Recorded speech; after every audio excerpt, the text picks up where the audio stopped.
الحمد لله نحمده ونستعينه ونستغفره ونؤمن به ونتوكل عليه ونعوذ بالله من شرور أنفسنا ومن سيئات أعمالنا من يهده الله فلا مضل له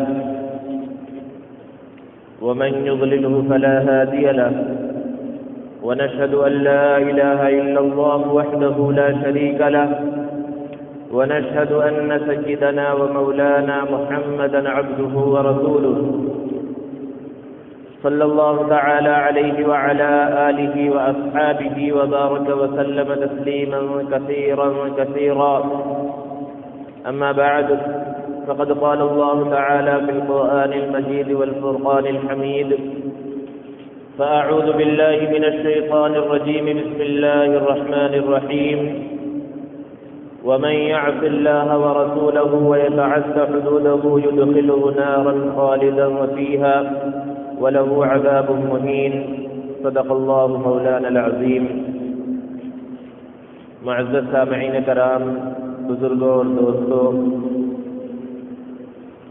مسلم پرسنل لاء کا مسئلہ آج کا ایک اہم اور سلگتا ہوا مسئلہ ہے. بہت سے لوگ یہ سمجھتے ہیں کہ مسلم پرسنل لاء یہ انسانوں کا بنایا ہوا قانون ہے جس کے اندر تبدیلی ہو سکتی ہے. حالانکہ یہ انسانوں کا بنایا ہوا قانون نہیں کہ جس کے اندر تبدیلی کی جا سکے. یہ اللہ تبارک و تعالی نے قرآن مجید کے اندر اور اپنے پیارے نبی محمد عربی صلی اللہ علیہ وسلم کے ذریعے جو قانون اور جو اصول دنیا کے واسطے دیا، ان اصول اور ان قوانین میں سے جو قوانین اور جو اصول ہماری ذاتی زندگی، ہماری شخصی اور انفرادی زندگی، ہماری سماجی اور معاشرتی زندگی سے جو قوانین تعلق رکھتے ہیں، ان کا نام مسلم پرسنل لاء ہے، جس کو اردو کے اندر عائلی قوانین کہا جاتا ہے. گزشتہ چند دنوں سے مسلم پرسنل لاء کے چند مسائل کو لے کر پورے ملک کے اندر اس پر چرچا ہو رہی ہے اور طرح طرح کی باتیں ان مسائل کو لے کر کہی جاتی رہی ہیں.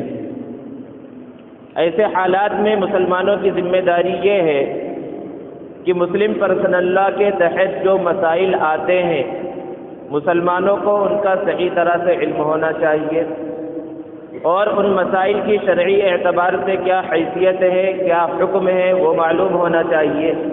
اسی طرح باطل کی طرف سے اور دشمنان اسلام کی طرف سے اس پر جو اعتراضات کیے جا رہے ہیں، ان اعتراضات کے جوابات بھی مسلمانوں کو معلوم ہونا چاہیے. جن مسائل کو لے کر بعض نام نہاد مسلمان خواتین نے کورٹ کے اندر مقدمات دائر کیے اور پھر حکومت نے اس کے اندر مداخلت کی، ان میں سے ایک مسئلہ نفقے کا مسئلہ ہے، نفقہ مطلقہ کا مسئلہ ہے.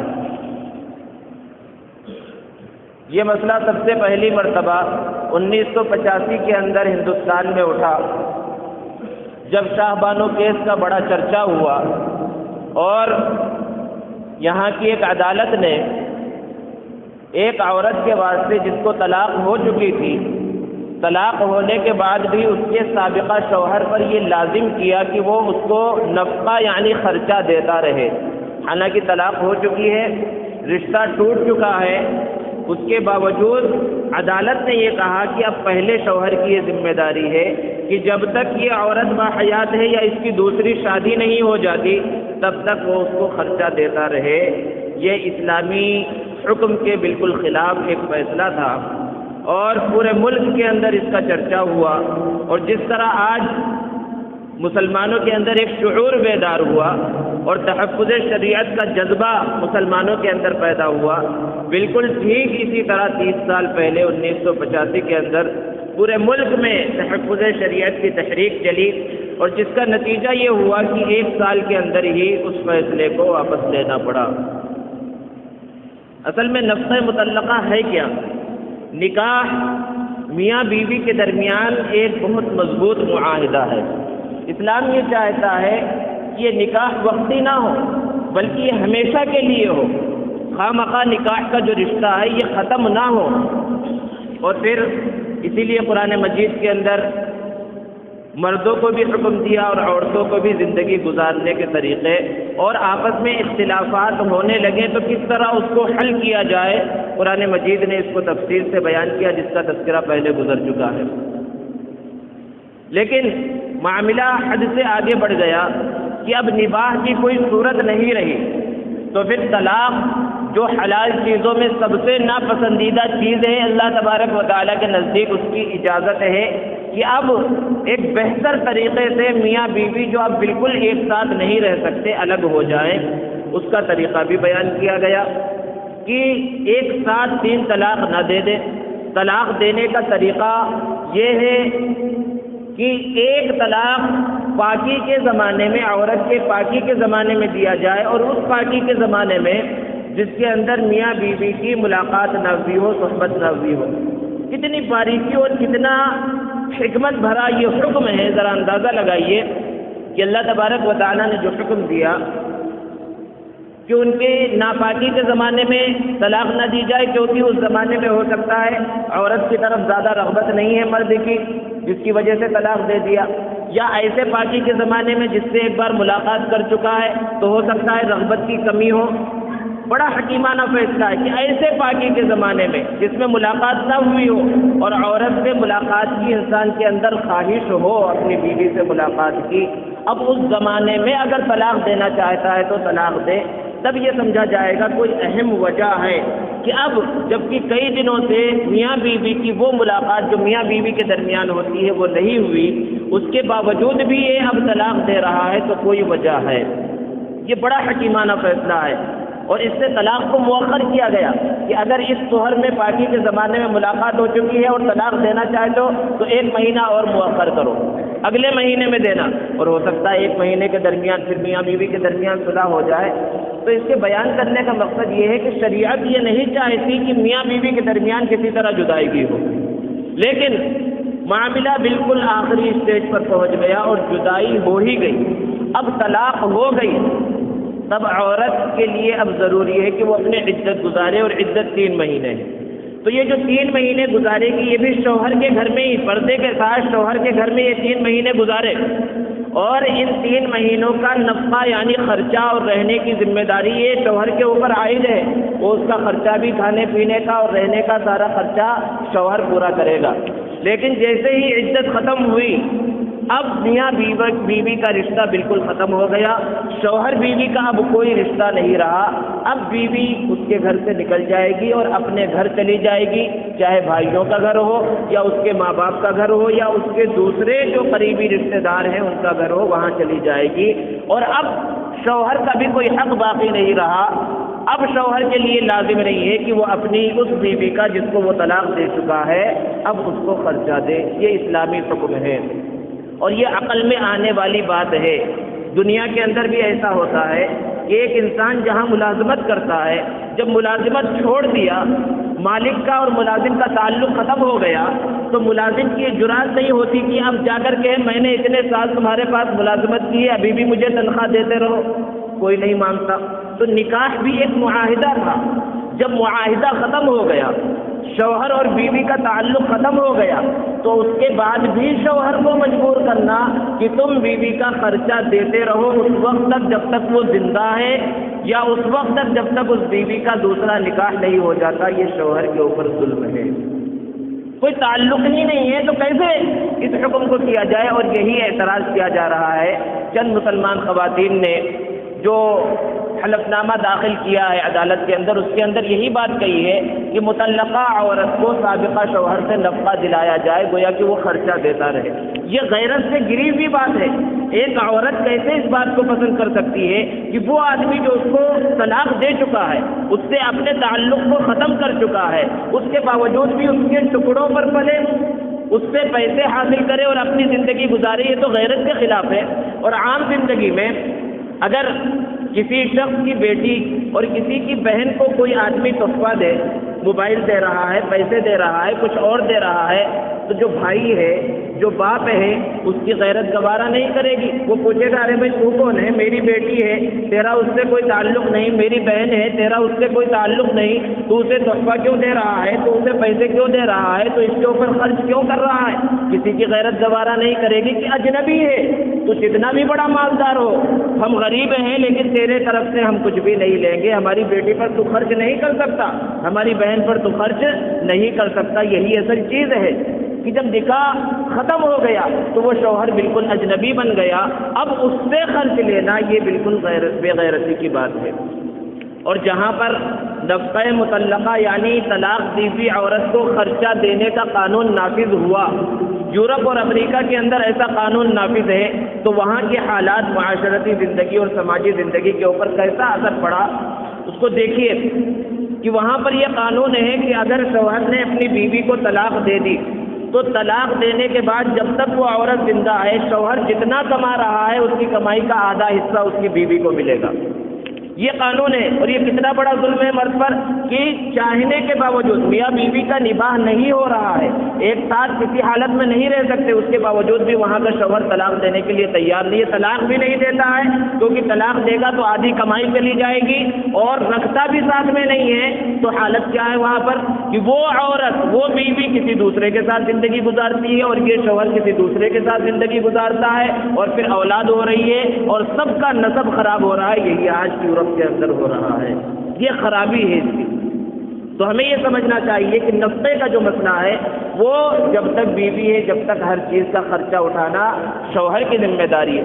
طلاق ہو گئی تو جب تک عدت ہے شوہر کی ذمہ داری ہے، لیکن اس کے بعد شوہر کی کوئی ذمہ داری نہیں. لیکن اللہ تبارک و تعالیٰ نے عورت کو بھی یوں ہی بے یار و مددگار نہیں چھوڑ دیا کہ اب شوہر نے چھوڑ دیا ہے تو اس کا کوئی ٹھکانہ نہیں، بلکہ اب ان لوگوں کی ذمہ داری ہے اس عورت کی کفالت کی جو اس کے وارث بننے والے ہیں، اس کے قریبی رشتہ دار ہیں. یعنی اگر اس عورت کا انتقال ہو تو اس کی وراثت، اس کی جائیداد میں کون لوگ حصہ پاتے؟ سب سے زیادہ حصہ کس کو ملتا؟ دوسرے نمبر پر کس کو ملتا؟ وہی ترتیب وار اب اس کی دیکھ بھال کے ذمہ دار ہیں. بیٹا ہے تو اب بیٹا ذمہ دار ہوگا، اس کا باپ زندہ ہے تو باپ ذمہ دار ہوگا. یہ نہیں ہے بھائی زندہ ہے تو بھائی ذمہ دار ہوگا. اور پھر اللہ تبارک و تعالیٰ نے اگر کوئی صورت نہیں ہے تو شریعت کے اندر کوئی مشکل نہیں ہے. بہت سی مرتبہ ایسا ہوتا ہے کہ خاندان ہے ہی نہیں، پیچھے کوئی بھی نہیں ہے اور شوہر نے طلاق دے دی ہے، تو ایسے مشکل حالات میں عورت کو شریعت نے کمائی کی، شریعت کے دائرے میں رہتے ہوئے کمائی کی اجازت بھی دی ہے. جائز کام جس کے اندر مردوں سے میل ملاپ نہ ہو اور وہاں پر مخلوط ماحول نہ ہو، ایسا کوئی کام کرے عورت جس سے وہ اپنی کمائی کر سکے، اس کی اجازت ہے. لیکن وہ شخص جس سے جو اس کو دھتکار چکا ہے، اس کو الگ کر چکا ہے، اس سے خرچہ لینے کی اجازت نہیں ہے. اور دوسری صورت یہ بھی ہے کہ اگر وہ عورت صاحب اولاد تھی تو اگر بچے ہیں اور چھوٹے بچے ہیں تو 8 سال تک ماں کے پاس رہیں گے طلاق ہونے کے باوجود بھی، اور اگر بچیاں ہیں تو بالغ ہونے تک ماں کے پاس رہیں گی. تو 8 سال تک جو بچے کی پرورش کر رہی ہے اس کا خرچہ باپ دے گا طلاق ہونے کے بعد بھی. یہ نفقہ نہیں کہلائے گا، یہ اجرت کہلائے گی کہ ماں نے خدمت کی، اس کے بیٹے کی پرورش کی، اس کی اجرت دے گی. اس کی بیٹی کی 15 سال تک یا جتنے بھی سال تک پرورش کی، اس کی اجرت باپ ادا کرے گا. تو شریعت نے بالکل بے یار و مددگار بھی نہیں چھوڑا. تو ایک مسئلہ نفقے کا ہے جو بہت زیادہ آج کل اس کو اٹھایا جا رہا ہے اور ایک زمانے سے یہ سلسلہ چل رہا ہے، اس کو اچھی طرح سے سمجھنے کی ضرورت ہے.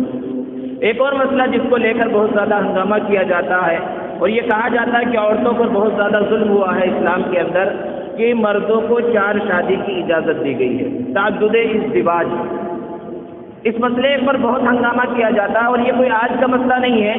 یہ مسئلہ اس وقت اٹھا جب تحریک آزادی نسواں شروع ہوئی کہ عورتوں کی آزادی کی تحریک، اور اصلاً وہ عورتوں کی آزادی کیا تھی؟ عورتوں کی غلامی تھی کہ عورتوں کو آزاد کرنے کے نام پر طرح طرح انہیں بازار میں لا کر کھڑا کیا گیا، شوپیس انہیں بنا دیا گیا، اور خالص وہ چیزیں جو مردوں کی استعمال کی ہیں اس کے اندر بھی عورت کی فوٹو لازمی ہو گئی.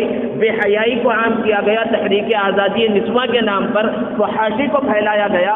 اسی زمانے سے یورپ کے اندر، امریکہ کے اندر اور خود ان ممالک ہمارے ہندوستان جیسے ممالک کے اندر بھی بہت زور و شور کے ساتھ یہ بات کہی جاتی رہی کہ 4 شادی کی اجازت دینا مردوں کو یا عورتوں کے اوپر ظلم ہے، کہ ایک ساتھ ایک آدمی 4 بیویوں کو رکھے یا عورتوں کے اوپر ظلم ہے۔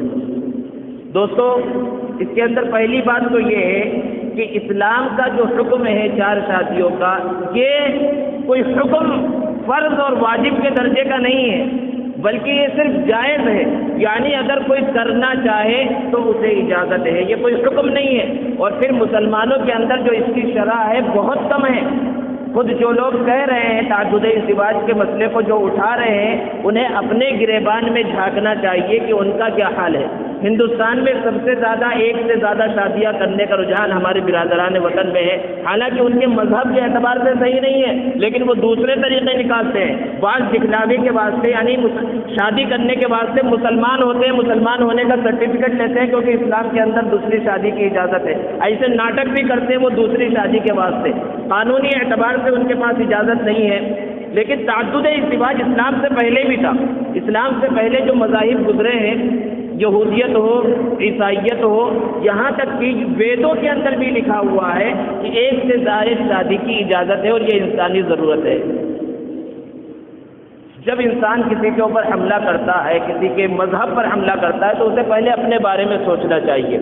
ہمارے برادران وطن کے جن کو اپنا معبود سمجھتے ہیں، اپنا پیشوا اور رہنما سمجھتے ہیں، رام چندر جی، ان کے بارے میں ہر ایک کو معلوم ہے، تاریخی کتابوں کے اندر لکھا ہوا ہے۔ حقیقت کیا ہے وہ تو اللہ ہی جانتا ہے، لیکن جو تاریخ ہے یہ ہے کہ رام جی کی 3 بیویاں تھیں۔ اب یہی لوگ جو ہے اسلام کے اوپر اتنا زیادہ الزام لگا رہے ہیں، مسلمانوں پر الزام لگا رہے ہیں، جبکہ مسلمانوں میں 1% بھی نہیں ہے۔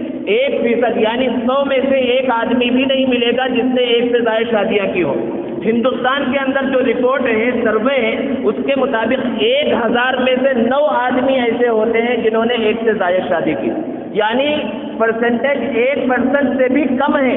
جبکہ ہمارے برادران وطن میں اور کرسچنز میں اور پارسیوں کے اندر، جینیوں کے اندر اس کی شرح بہت زیادہ ہے، تو اعتراض مسلمانوں کے اوپر کیا جا رہا ہے۔ تو یہ تعدد ازدواج کا جو مسئلہ ہے، 1 سے زائد شادیوں کا، یہ ایک تو حکم نہیں ہے بلکہ صرف اجازت ہے، اور عام طور پر لوگ نہیں کرتے۔ لیکن اگر کوئی کرنا چاہے تو اس کے لیے سخت حکم ہے کہ اگر تم انصاف کر سکتے ہو، 2 بیویاں یا 1 سے زائد جتنی بھی ہیں ان کے درمیان، تب دوسری شادی کی اجازت ہے، اور اگر انصاف نہیں کر سکتے تو تمہیں اجازت نہیں۔ اور اگر بے انصافی کے ساتھ تم 1 سے زائد نکاح کر رہے ہو تو اس کا سخت وبال اللہ کے رسول صلی اللہ علیہ وسلم نے بیان فرمایا ہے۔ اور جہاں تک اس کے اندر حکمتوں کی بات ہے کہ 1 سے زائد شادی کی اجازت کیوں دی گئی، اس میں بہت ساری حکمتیں، اصل حکمت تو اللہ تبارک و تعالیٰ جانتا ہے کہ عام طور پر جو شرح پیدائش ہے، لڑکوں اور لڑکیوں کی پیدائش کی جو شرح ہوتی ہے وہ برابر ہوتی ہے کہ جتنے لڑکے پیدا ہوتے ہیں اتنی ہی لڑکیاں ہر علاقے میں پیدا ہوتی ہیں۔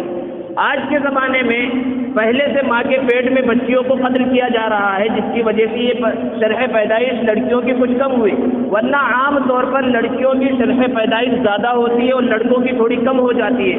وجہ اس کی یہ ہے کہ پیدائش تو برابر ہوتی ہے، لیکن جو جنگیں ہوتی ہیں دنیا کے اندر، آپس میں جنگوں کے اندر جب مقابلہ ہوتا ہے تو زیادہ مرد مارے جاتے ہیں، عورتیں بہت کم ماری جاتی ہیں۔ حادثات جو ہوتے ہیں اس کے اندر مرد زیادہ مارے جاتے ہیں، عورتیں بہت کم ماری جاتی ہیں۔ اس طرح مردوں کی تعداد کم ہو جاتی ہے اور عورتوں کی تعداد زیادہ ہو جاتی ہے معاشرے کے اندر، شہر میں، ملک کے اندر۔ اب اگر یہاں 1 سے زائد شادیوں کی اجازت نہ دی جائے تو بہت سی عورتیں وہ رہ جائیں گی جو تجرد کی اور اکیلے کی زندگی گزاریں گی۔ ایک سب سے بڑی حکمت یہی ہے کہ جو 2 بڑی جنگیں عظیم ہوئی ہے اس کے اندر لاکھوں انسان مارے گئے اور سب کے سب مرد مارے گئے، تو کتنی بڑی تعداد ایک ساتھ مردوں کی ختم ہو گئی۔ عام طور پر جو حادثات ہوتے ہیں، اخبارات اٹھا کر دیکھیں، روڈ ایکسیڈنٹ جو ہوتے ہیں اس کے اندر مردوں کی شرح زیادہ ہوتی ہے اور عورتوں کی شرح کم ہوتی ہے۔ اس طرح آہستہ آہستہ مردوں کی تعداد کم ہوتی ہے، تو اس لیے ایک اجازت ہے۔ اور بہت سارے غیر مسلم دانشور حضرات بھی اس کو مانتے ہیں، وہ کہتے ہیں کہ یہ معاشرے کی ایک ضرورت ہے 1 سے زائد شادیاں کرنا، لیکن یہ کوئی ترغیب نہ دی ہے اسلام نے، نہ اس کو واجب اور فرض قرار دیا ہے، ایک حکم ہے جو لوگ اعتراض کر رہے ہیں وہ اپنے دامن میں جھانکے کہ مسلمان کر رہا ہے تو قانونی طور پر کر رہا ہے، نکاح کر کے کر رہا ہے، اور جن کے پاس اجازت نہیں ہے وہ ایک شادی قانونی کرتے ہیں، اس کے بعد پتہ نہیں کتنوں کو رکھ لیتے ہیں، اور ہندوستان کا قانون اس کی اجازت دیتا ہے، اور اس کو کیا کہتے ہیں، اسے بیوی کا درجہ نہیں دیا جاتا۔ اسلام تو کہتا ہے دونوں کو برابر کا درجہ دو، تینوں کو برابر کا درجہ دو، چار ہیں تو چاروں کو برابر کا درجہ دو، ایک کو بھی نیچے اوپر نہیں کرنا۔ لیکن یہاں ہندوستان کے اندر مسلمانوں کے علاوہ جو لوگ ایک سے زائد نکاح کر رہے ہیں ان کے درمیان کیا ہے کہ پہلی بیوی ہے اصل بیوی مانی جاتی ہے قانونی اعتبار سے۔ اس آدمی کا اگر انتقال ہوگا تو جائیداد میں صرف وہی حصے دار بنے گی، دوسری بیویوں کا درجہ رکھیل کے طور پر ہے، یہ لفظ استعمال ہوتا ہے۔ عورتوں کے لیے کتنی غیرت کی بات ہے کہ وہ اس کو بیوی کا درجہ ہی نہ دے دے اور نہ جائیداد کے اندر ان کا کوئی حصہ ہوتا ہے۔ تو کیا یہ طریقہ بہتر ہے کہ ناجائز طریقے سے ہزاروں سے تعلقات رکھے جائیں، یا یہ طریقہ بہتر ہے کہ اگر ضرورت ہو اور وہ انصاف کر سکتا ہو تو قانونی دائرے میں رہتے ہوئے شریعت پر عمل کرتے ہوئے ایک سے زائد نکاح کر لے؟ ایک تعدد ازدواج کا یہ مسئلہ ہے، اس کے اندر بہت سے وہ لوگ اپنی زبان سے ایسے الفاظ بھی نکالتے ہیں، پتہ نہیں ان کے اندر حیا نہیں ہوتی۔ بہت سے مسلمان جو دانشور کہلاتے ہیں ان کی زبانوں سے بھی الفاظ سنے گئے کہ جب مرد کو 4 شادی کی اجازت ہے تو یہ اجازت عورت کو کیوں نہیں ہے کہ وہ 4 شوہر رکھے یا ایک سے زائد شوہر رکھے؟ یہ الفاظ پتہ نہیں کیسے وہ اپنی زبان سے نکال دیتے ہیں۔ کتنی ایک تو سب سے بڑی بے غیرتی ہے، عورت کے اندر شرم اور حیا ہوتی ہے، وہ تو غیر مرد کے سامنے اپنے چہرے کو کھولنا نہیں چاہتی، 4 شوہر وہ کہاں سے رکھے گی؟ اور اس کے علاوہ اس کے اندر جو خرابیاں ہیں کہ نسب محفوظ نہیں رہے گا۔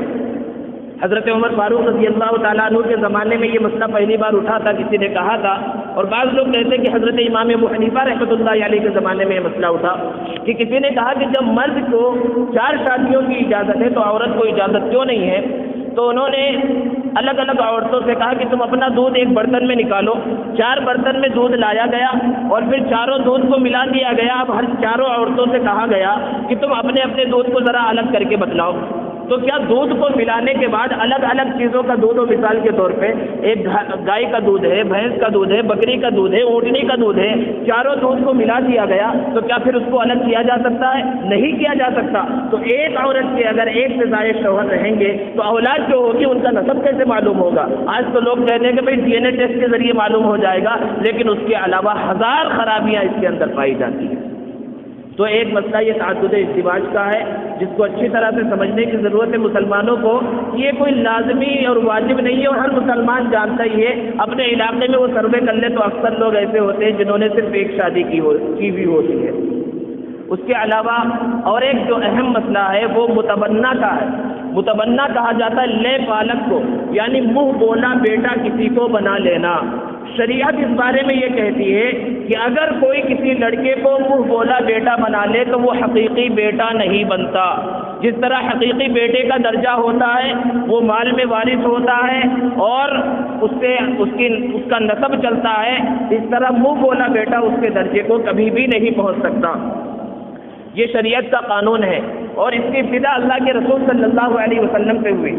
ہر ایک مسلمان کو معلوم ہے حضرت زید بن حارثہ رضی اللہ تعالیٰ عنہ کے بارے میں کہ وہ غلام تھے، چھوٹے سے تھے، اللہ کے رسول صلی اللہ علیہ وسلم کے پاس آ گئے۔ اللہ کے رسول صلی اللہ علیہ وسلم نے انہیں آزاد کر کے لوگوں سے کہا کہ اب یہ میرے غلام نہیں ہیں، میرے بیٹے ہیں، اور لوگوں نے زید ابن حارثہ کا بیٹا کہنے کے بجائے زید ابن محمد کہنا بھی شروع کر دیا۔ تو اللہ تبارک و تعالیٰ نے قرآن مجید میں حکم نازل فرمایا ما جعل ادعیاکم ابناءکم، کہ تمہارے منہ بولے بیٹے تمہارے حقیقی بیٹے نہیں بن سکتے، اور ان کو ان کے اصلی باپ کے نام سے پکارو۔ اجازت نہیں ہے کہ ان کو جس شخص نے پال لیا ہے، جس شخص نے گود لے لیا ہے، اس کو اپنا نام دے، یہ اجازت نہیں ہے۔ اور آج جو مسلم پرسنل لا بورڈ کا ہر جگہ پر نام ہے، اس کی جو بنیاد ہے وہ جو قائم ہوا اسی مسئلے کو لے کر قائم ہوا۔ 1972 کے اندر پارلیمنٹ کے اندر یہ بل پاس ہوا تھا